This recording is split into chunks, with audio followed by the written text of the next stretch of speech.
Thank you, Program Director.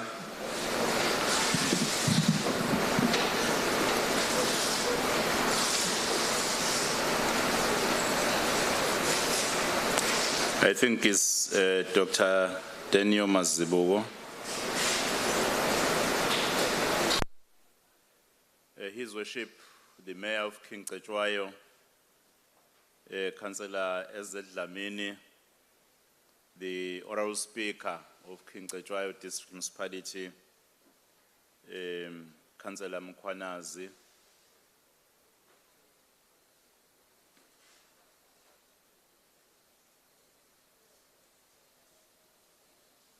the Chairperson of Transnet Board,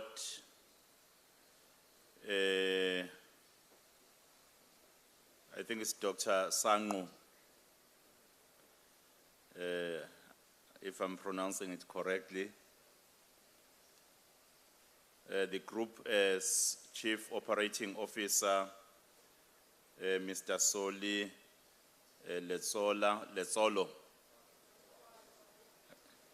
Well,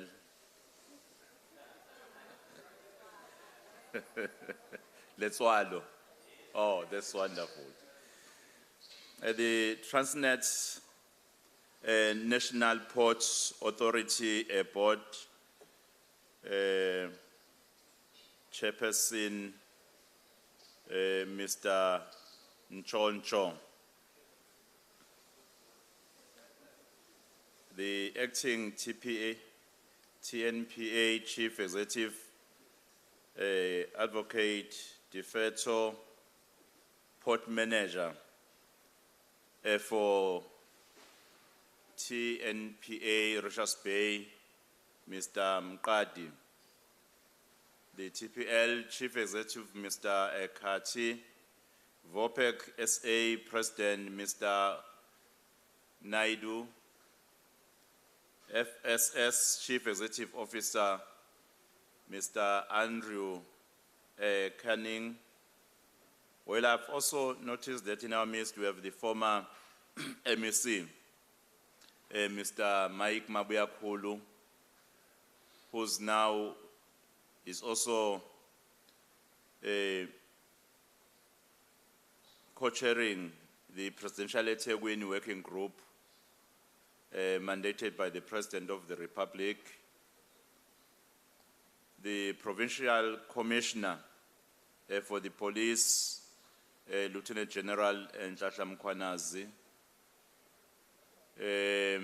Distinguished guests. I also wish to acknowledge the Municipal Manager of King Cetshwayo, Mr. Sbiya, members of the media, the police in our midst, ladies and gentlemen. I must say I'm quite very excited to be part of this historic moment, wherein we witness the prosperity for our province and our country engineered here today. We know that the initiative that has made us together here today will not only benefit those who are on the working environment today, but even those who will be joining in the future. I think having witnessed today's official signing ceremony, I must really start by congratulating the Transnet Board, led by Dr. Sangu, and your entire executive team for this pioneering development. The signing of this two multi-billion rand terminal operator agreement today will advance South Africa's energy and maritime sectors, help grow our economy, and spur the creation of much-needed jobs.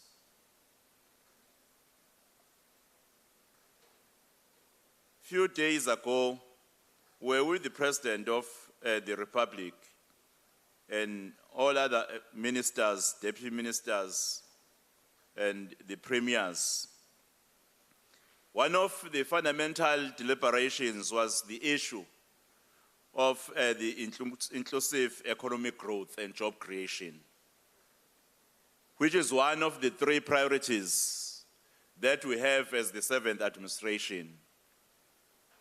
And this moment underpins exactly the first priority of the seventh administration, the government of national unity, the government of provincial unity. As detailed by Transnet already, this is a significant milestone in the development of South June's precinct at the port of Richards Bay, and is set to support the gas to power program of South Africa. This aligns quite solidly with the Department of Mineral Resources and Energy's strategic plan 2020-2025 that charts our ambitions to become a country that is not only energy secure, but one that is unrolling a decarbonization strategy as we steadily transition towards cleaner energy sources. Natural gas is becoming increasingly accepted as a viable alternative or transitional source of power, which, although not a renewable, is far cleaner and less expensive in capital cost than coal, which currently supports our base load. Indeed, as we have learned, gas can negate pollution output from other fossil fuel sources, and at the same time, halve the carbon emission. It is important that as government of KwaZulu-Natal and the national government, we support this initiative. We work quite closely to ensure that we give necessary support. And I'm happy that the Provincial Commissioner is here with us today, because at times when we have mega projects or initiatives, you'll find some of the local business people advancing an agenda in a wrong way, with the maybe a notion of being extortionist or being mafias.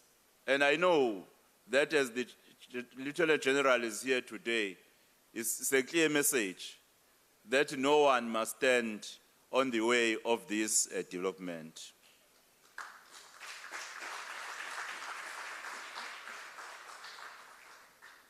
These two agreements are welcomed as they are the fruit born out of the Zululand Energy Terminal, a strategic partnership between Vopec Terminal Durban, Pty Ltd, and Transnet Pipelines to develop, construct, and operate a new liquefied natural gas, or the LNG terminal in Richards Bay.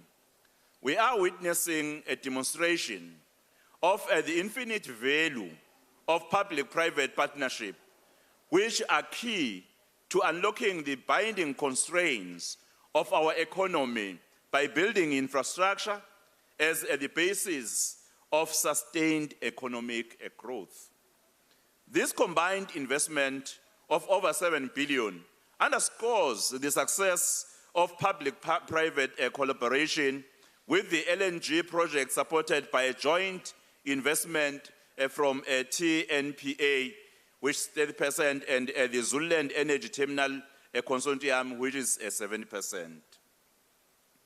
The LNG terminal addresses our energy transition objectives, while the FFS tank terminals project ensures the maritime sector's operational readiness during the shift to sustainable energy. Together, these complementary projects position the port of Richards Bay as a pivotal hub for energy and maritime operations, advancing South Africa's strategic goals for energy security, industrial development, and economic resilience. The launch also addresses the nation's electricity challenges, introducing almost 3,000 megawatts of additional gas-based electricity capacity by 2027, as outlined in the Integrated Resource Plan. Energy is a priority sector for industrial development, and setting up the energy hub in Richards Bay in line with the Integrated Resource Plan to support South Africa's energy security.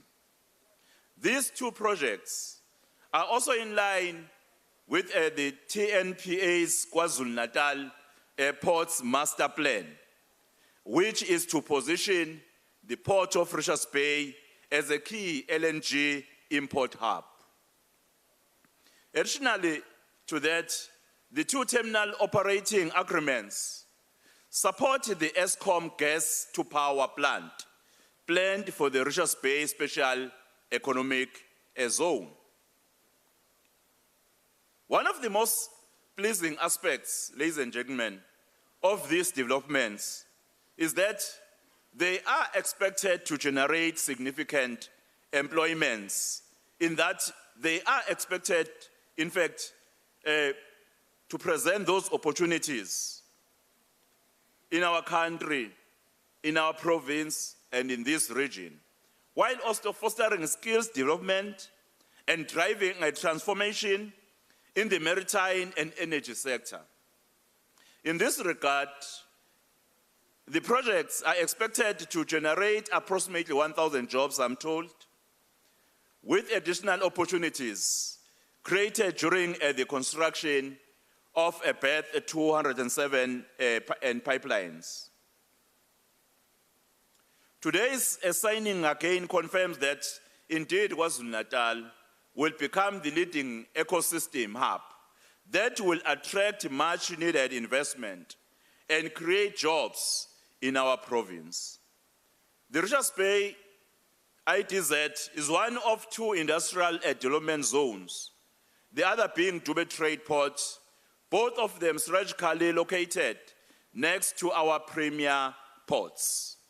Ladies and gentlemen, as I close, we cannot ignore the current uncertainty in global geopolitics, some of which is emerging out of the evolving relationship with the United States, as you will all know. Weak global growth and the weak rand, rising oil prices, and the ongoing Russia-Ukraine challenges. Like never before, these realities call on us as government and the private sector to join forces to build resilience in our economy. As the government of KwaZulu-Natal, we have no doubt that these projects, by easing the pressure on the energy grid, will also contribute to the protection of our economy and create an environment that is conducive for growth. I must say, as the government of this province, really, this signing is historic. And I'm quite humbled, in fact, to be part of this historic signing. Because I'm at the back of my mind, I'm just thinking about the beneficiaries, other than business, other than government, but the ordinary citizens of this country, who are looking forward to the first priority realization of the 7th administration, which I've already mentioned that it is inclusive economic growth and job creation. With those words, I must congratulate everyone for this signing. Congratulations on this groundbreaking signing of the Terminal Operations Agreement.